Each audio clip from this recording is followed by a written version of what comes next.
дастовардҳои беқиёси тоҷикистон зери роҳбарии сарвари маҳбуби миллат муҳтарам эмомалираҳмон дар бунёди роҳҳо ва табдил додани тоҷикистон ба як кишвари воҳид.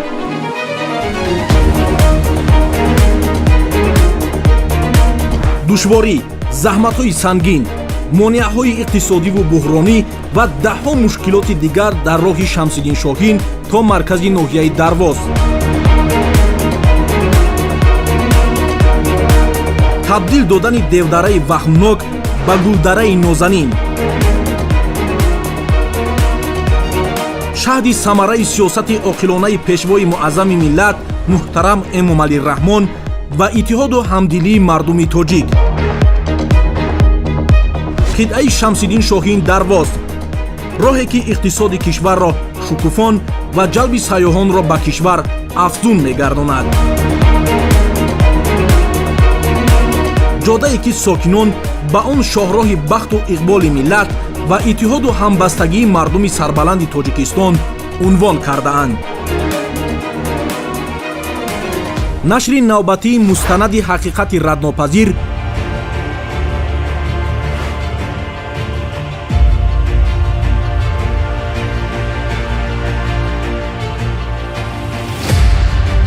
азму иродаи қавию устувор, нигоҳи нек ба ояндаи дурахшони меҳан, сиёсати оқилона дар бунёди роҳу пулҳо ва аз бомбасти коммуникатсионӣ раҳоӣ бахшидани мамлакат аз ҷониби пешвои миллат президенти ҷумҳурии Тоҷикистон муҳтарам Эмомалираҳмон имрӯз самараи хешро оварда Тоҷикистонро ба як кишвари воҳид табдил додааст.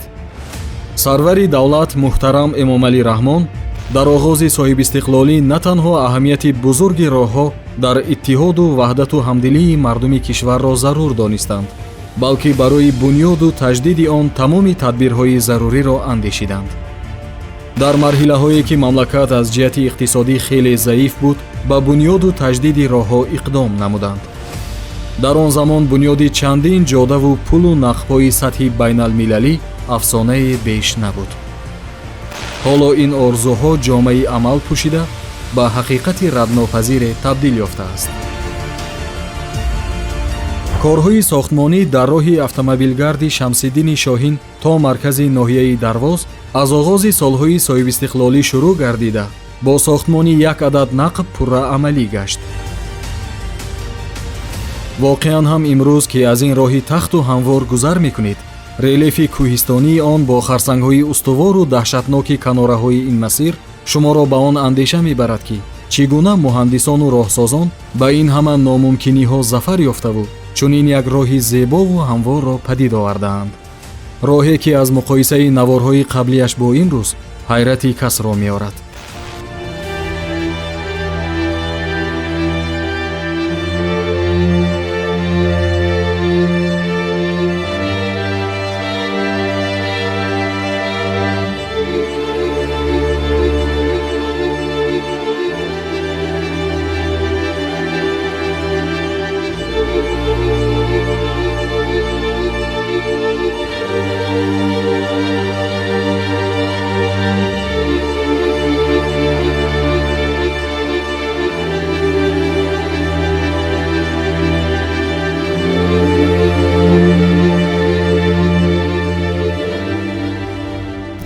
қитъаи роҳи Шӯрообод Шоҳон аз ин пеш бо фалокату фоҷиаҳои шум ва бо душворию монеаҳои хатарбораш дар хотираи мардум нақш бастааст. рафту омади сокинон дар ин қисмати роҳ дар тамоми фасли сол бо мушкиливу душвориҳо сурат мегирифт. ҳатто дар аксари маврид бо сабаби бориши зиёд ва боло омадани оби ҷӯю дарёҳо ронандагону мусофирон ҷони хешро аз даст медоданд. хусусан дар ин нуқтаи роҳ ки айни ҳол дар он пули зебову муҳташами бунёд гаштааст, дар натиҷаи бориши аз ҳад зиёди борон ва омадани сел ронандагону мусофирон моҳҳо аз ду ҷониб ба сарбастагӣ мувоҷеҳ мешуданд ва аз набудани роҳи мошингузар ронандагон масири хешро тариқи маҷрои сел идома медоданд ки убур аз он дар аксар маврид бо фоҷиа меанҷомид. ман агар касе ки дарёи ҳамин ниёб меганира ҳамун рӯзои офати табиӣ агар бина баъд бовар мекунам. ҳоз як дарёча гӯё ҷо ҳичи нестанд. ана дару даврае ки сели ягон чизиша гузашта наметуд чандин воситаи нақлиёт овда рафтагиян одамон ҷони худ аз даст уфтагиян селои калон меаиҷада баҳорда ҳамин қадар селои калон аст ки ҳеҷ кута надорад одамо аз ин тараф овора аз он тараф овора мешинанд ҳамин мардуми бадахшон меомад 3 рӯзу 4 рӯзу 5 рӯз дар ҳаминҷо мемонд кӯдакои майда калон барф мезад бовар ки борон тай барфу боронда вақти буд дар ҳаминҷо ки мошина қатъи бор банҷ қатъиам бор орд морч ҳамаш бовар ки 15-20 том бор қатъи дар ҳаминҷо чапа кард.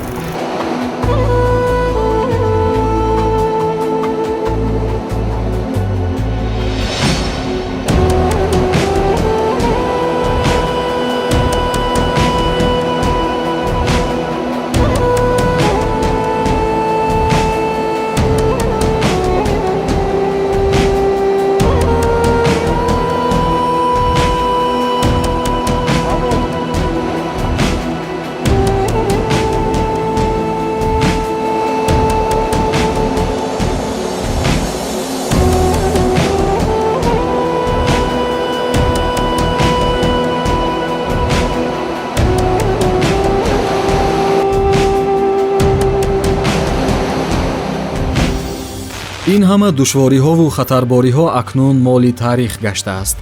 дигар аз он хавфу хатарҳо нишоне боқӣ намонда. ронандагону мусофирон бо шукргузорӣ аз суботу пешрафтҳои бемайлони ватан дар чунин як роҳи мунфаршу ҳамвор сафарҳои хешро анҷом медиҳанд. ин ҳама маҳсул ва самараи ташаббусу талошҳои хастанопазири фарзанди фарзонаи миллат, сарвари маҳбуби давлат, муҳтарам Эмомалӣ Раҳмон аст. пешвои миллат муҳтарам Эмомалӣ Раҳмон ҳанӯз моҳи октябри соли 2011 ба бунёди ин қитъаи роҳ расман оғоз бахшида барои дар сатҳу сифати олӣ анҷом додани корҳои сохтмонӣ дар ин иншооти коммуникатсионӣ масъулони соҳаро вазифадор намуда буданд. 13 сентябри соли 2017 президенти мамлакат муҳтарам Эмомалӣ Раҳмон дар фазои тантанавӣ роҳи мазкурро пас аз навсозӣ мавриди баҳрабардорӣ қарор доданд.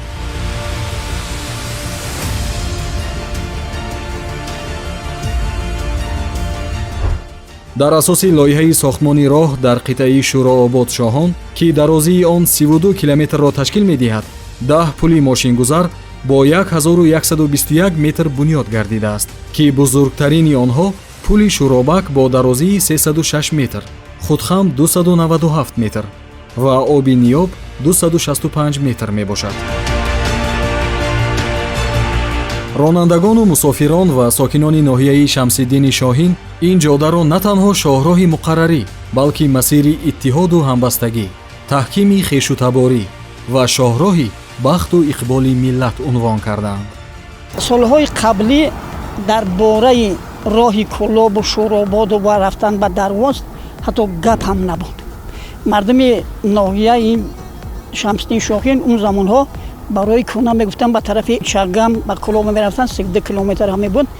ҳамин масофаи 32 километра дар байни 4 соат 5 соат мардум тай мекард ва пур хоку чангу ғуборолуд ба шаҳри Кӯлоб дохил мешуданд ё аз он ҷо ба ин ҷо меомаданд. дар тобистонаш дар зимистонаш имконияти соат нест. рӯзҳо меистодим, як мошин пайдо мешуд, агар ҳамон мегирифтед меоваред ба Шуробод мерасонд, аз Шуробод то ба Кӯлоб мерасонд. он корҳои ободонӣ, он корҳои созандагие ки дар замони истиқлолияти давлати Ҷумҳурии Tojikiston ба даст омадан тасаввур кардан ғайриимкон буд. бо шарофи ба даст овардани истиқлолият ва хизматҳои ватанпарваронаву ватандӯстонаву ҷавонмардонаи асосгузори сулҳу ваҳдати миллӣ, пешвои миллат, президенти Ҷумҳурии Tojikiston Эмомалӣ Раҳмон хеле бузург аст, хеле бориз аст ки тавонист мамлаката ба иттиҳод биёрад, ба ваҳдат биёрад. вақте ки иттиҳоду ваҳдат шуд, ободонӣ мешавад, созандагӣ мешавад, бунёдкорӣ мешавад. роҳи байналмилалии Душанбе, Кӯлоб, Ағбай, Қулма ки бо дастгирии ҳукумати Ҷумҳурии Тоҷикистон ро бо стандартҳои байналмилалӣ сохта ба истифода дода шудааст. мушкили асосии сокинони ноҳия хеле осон гардид. имрӯзҳо ҳам амн нақли бол ва мусофиркашонӣ дар ин масирро ба маротиба хуб гаштааст ки ҳама ин нишона аз ваҳдати миллӣ, истиқлолияти комил, аз якпорчагии давлат миллат нишон медиҳад. ҷое ки мо ҳозир гап зада истодагем як деҳаи назарногире буд ки یگان کوچه هم نداشت، راه ها همه پری خاک بودن، یگان بیناها نبودن، یگان خدمت رسانی نبودن. راه های فرسوده، راهی کنه که از شوراباد به کلوب میرفت زیاده 40 کیلومتر در مدت 5-6 ماه محکم میشد. ماشینا را به واسطه تراکتورها میبردیم، آدما رفتن نمیتونستن، بسیار عذاب داشتن مردم. انا در این دوره استقلالی که و سپارش جناب والی که از برنامه ها از بنبست کمونیکاسیونی برآوردن مملکت بود جاری شد. خوشبختانه رای کلوب طرف درواز و همین خراسان تا سرحد خطوی ساخته شد. امروز یک شورای است که تمام مملکت را پیوست میکند و شهر کلوب در نیم ساعت میروند. شب و روزی حرکت هستند.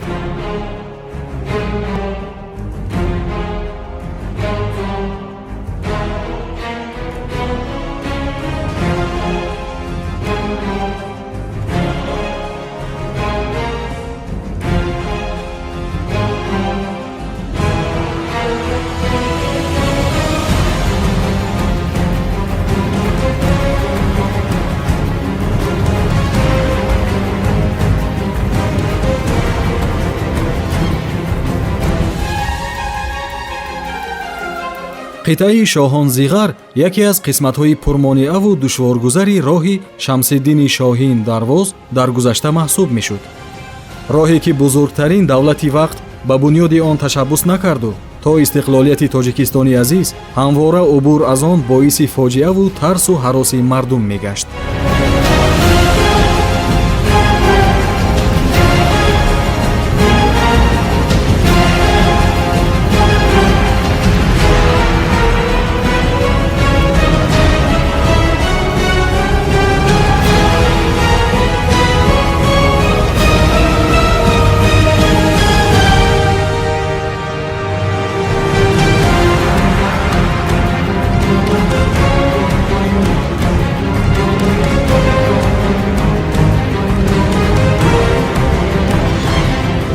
ронандагону мусофирон аз ин қисмати роҳ низ ҳеҷ хотираи хубе дар худ надоранд.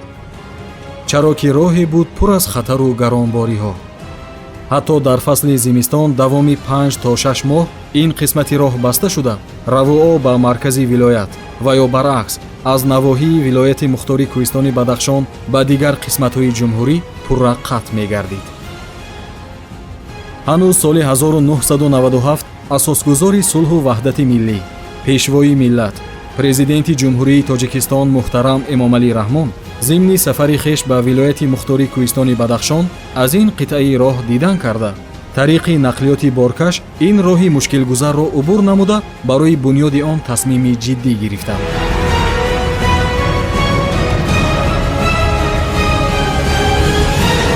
президенти мамлакат муҳтарам Эмомалӣ Раҳмон зимни мулоқот бо сокинон таъкид дошта буданд ки номи ин мавзеъ аз Девдара ба Гулдара табдил дода шавад.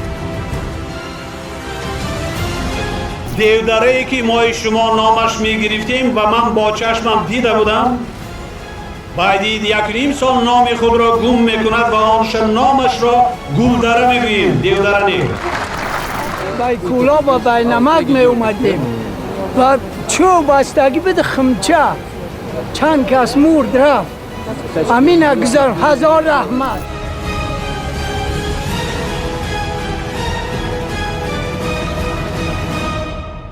имрӯз дар ҳақиқат ин нияти неки пешвои миллат ва мардуми меҳнатқарини вилоят ба ҳақиқат табдил ёфта Девдара ба Гулдараи воқеӣ мубаддал шудааст. бунёду навсозии роҳи аҳамияти байналмилалӣ дошта бо ташаббус ва талошҳои созандаи президенти мамлакат муҳтарам Эмомалӣ Раҳмон амалӣ гардида ҳамарӯза тариқи он ронандагону мусофирон ва сайёҳони зиёде сафар мекунанд. ҳамзамон молу маҳсулот аз дохил ба хориҷи кишвар интиқол дода шуда аз дигар давлатҳо ба Тоҷикистон низ ворид карда мешаванд ки дар беҳтар гардидани сатҳи зиндагии аҳолӣ ва рушди иқтисодиёти мамлакат заминаи воқеӣ мегузорад.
мебинем ки имрӯз дар тоҷикистони азизи мо роҳҳои ҷавобгӯ ба талаботи ҷаҳонӣ сохта ба истифода дода шуда истоданд.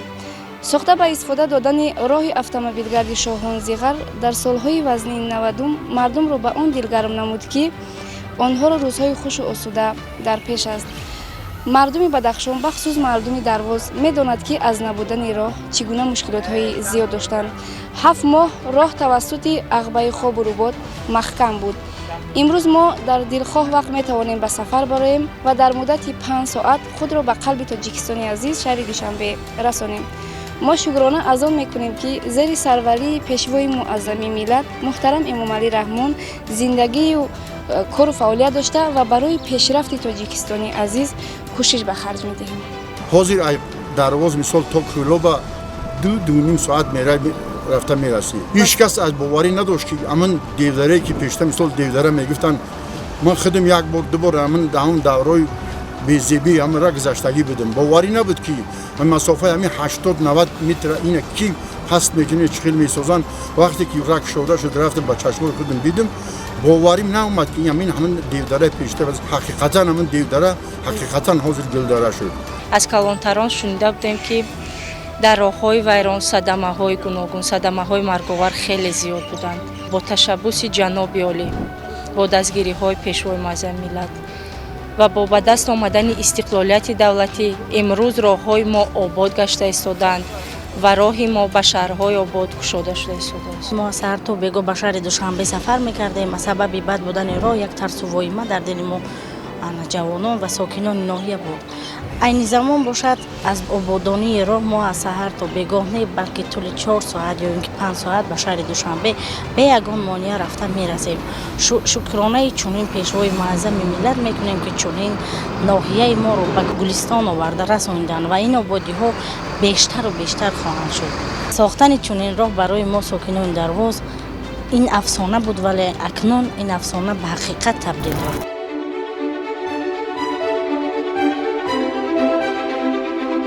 ба таъкиди президенти ҷумҳурии Тоҷикистон, пешвои миллат муҳтарам Эмомалӣ Раҳмон, роҳу пулҳои то имрӯз бунёд гардида шоҳрагҳои рушди минбаъдаи мамлакат буда, бояд барои имрӯзу фардои миллату давлат хизмат намоянд.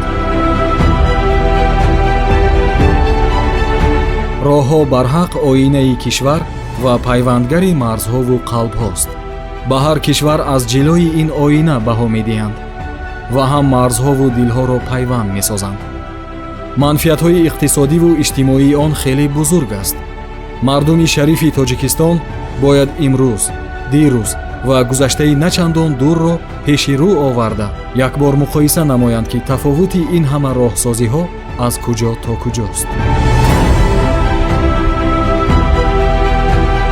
дар натиҷаи тадбирҳои то имрӯз амаликардаи ҳукумат, ҷумҳурии Тоҷикистон на танҳо ба як ҳудуди воҳид, балки ба қаламрави транзитӣ низ табдил ёфтааст. дар натиҷа ҳаҷми савдову мубодилаи молу маҳсулот пеш аз ҳама бо кишварҳои ҳамҷавор то рафт афзоиш ёфта, муҳимтар аз ҳама мушкилоти сангини аҳолии вилоят дар бобати рафту омад ба пойтахти кишвар аз байн бардошта шуд. дар баробари ин ҳамкориҳои иқтисодӣ бо давлатҳои дӯсти ҳамсояамон густариш ёфт ва ҳаҷми гардиши савдои хориҷӣ ба маротиб афзоиш ёфт. вақт ҳақиқатро бепарда, рӯшану возеҳ барои мардум баён дошт. имрӯз шоҳроҳе бо иншооти бузургаш дар хидмати халқ қарор дорад. мушкили мардум туфайли ин роҳи пураҳамият осон гардид. ин масир ҳамон шоҳроҳи бузурги Абрешим аст, ки эҳёгари он дар замони навин сарвари давлати тоҷикон муҳтарам Эмомалӣ Раҳмон мебошанд.